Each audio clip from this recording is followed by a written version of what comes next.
वहीं बीजेपी की जन आशीर्वाद यात्रा में हरदा पहुंचे असम के सीएम हेमंत बिस्वा शर्मा ने कांग्रेस पर जमकर प्रहार किया। उन्होंने कमलनाथ के हनुमान भक्ति पर भी सवाल उठाए और कहा कि हनुमान जी के चित्र लगे केक जन्मदिन पर काटे जाते हैं और चुनाव आते ही जनेऊ धारू ब्राह्मण बन जाते हैं। साथ ही उन्होंने तंज कसते हुए कहा कि कमलनाथ का चेहरा थका हुआ है। इंडिया गठबंधन पर हमला बोलते हुए कहा कि सनातन के खिलाफ लोग गुस्से में हैं। तंज कसते हुए कहा कि टाइटल चुराना इनकी आदत है। इसकी शुरुआत गांधी टाइटल चुराने से हुई थी। कहा कि ये गठबंधन बहुत दिन तक नहीं चलने वाला।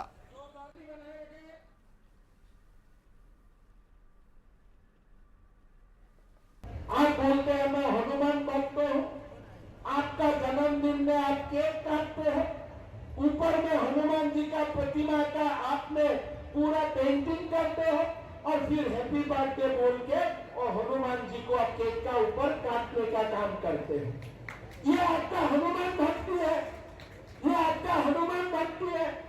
मध्य प्रदेश का चुनाव आने से आप जनेऊ धारी ब्राह्मण बन जाते हैं और जब मध्य प्रदेश का चुनाव खत्म हो जाता है आपको महाकाल का याद आपको नहीं आते हैं, खाली चुनाव का समय आपको महाकाल का याद आते हैं।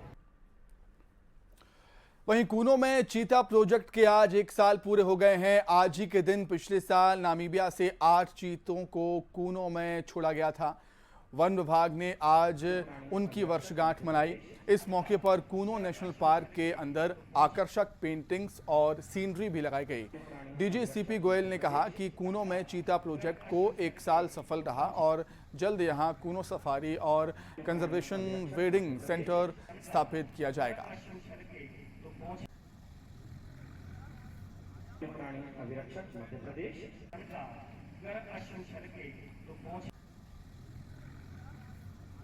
देखिए, ये सब चीज़ें अभी भविष्य के ही गोद में हैं। अभी फ़िलहाल हम लोग एक सफारी और एक यहाँ पर जो है कंजर्वेशन ब्रीडिंग सेंटर की स्थापना करने जा रहे हैं। तो सफारी जैसे ही शुरू हो जाएगी तो पर्यटक हमारे सफारी में आ सकते हैं। नए क्षेत्र में जब तक हमारे चीता जो नेचुरल एनवायरनमेंट है उसमें इस्टेब्लिश नहीं कर जाते हैं तब तक हम उसको पर्यटकों के लिए नहीं करेंगे। लेकिन सफारी जो है हमारी शीघ्र ही 180 हेक्टेयर का क्षेत्रफल अभी कंसोर्टिया जी ने बताया कि राज्य सरकार ने हमको दे दिया है, तो उस पर कार्रवाई।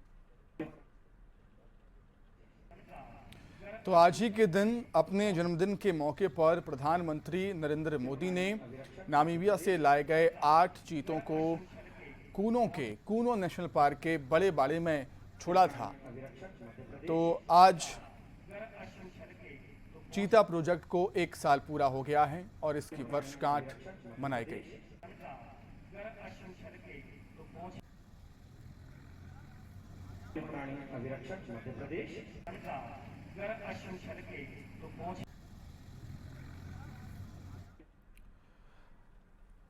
और आइए अब देखेंगे 25 सेकंड में खबरें।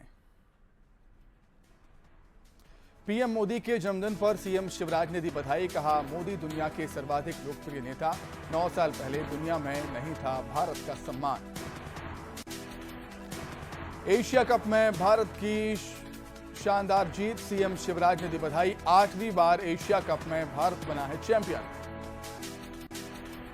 लाडली बहनों को सरकार की एक और सौगात। मुख्यमंत्री लाडली बहना आवास योजना का शुभारंभ। सीएम शिवराज ने खुद भरवाए फॉर्म। बीजेपी की जन आशीर्वाद यात्रा में हरदा पहुंचे असम के सीएम हेमंत बिस्वा शर्मा। कांग्रेस पर जमकर निशाना साधा। कमलनाथ के हनुमान भक्ति पर भी सवाल उठाए। झाबुआ में पीड़ित परिवार के घर पहुंचा प्रशासन। ताला फूटने से बहे थे परिवार के 7 लोगों की हुई थी मौत। राहत कार्य में जुटा है प्रशासन। बीजेपी शासित राज्यों के सीएम आएंगे एमपी। जन आशीर्वाद यात्रा में पहुंचेंगे राज्यों के सीएम। अगले 3 दिनों में अलग अलग राज्यों के सीएम झोंकेंगे अपनी ताकत। भारी बारिश से हुई तबाही के बाद अलर्ट पर प्रशासन। राजधानी भोपाल में सीएम शिवराज ने की बड़ी बैठक। देर रात 1 बजे सीएम शिवराज ने ली अहम बैठक। तो इसी के साथ ही फिलहाल इस बुलेटिन में इतना ही। खबरें लगातार जारी है। नमस्कार।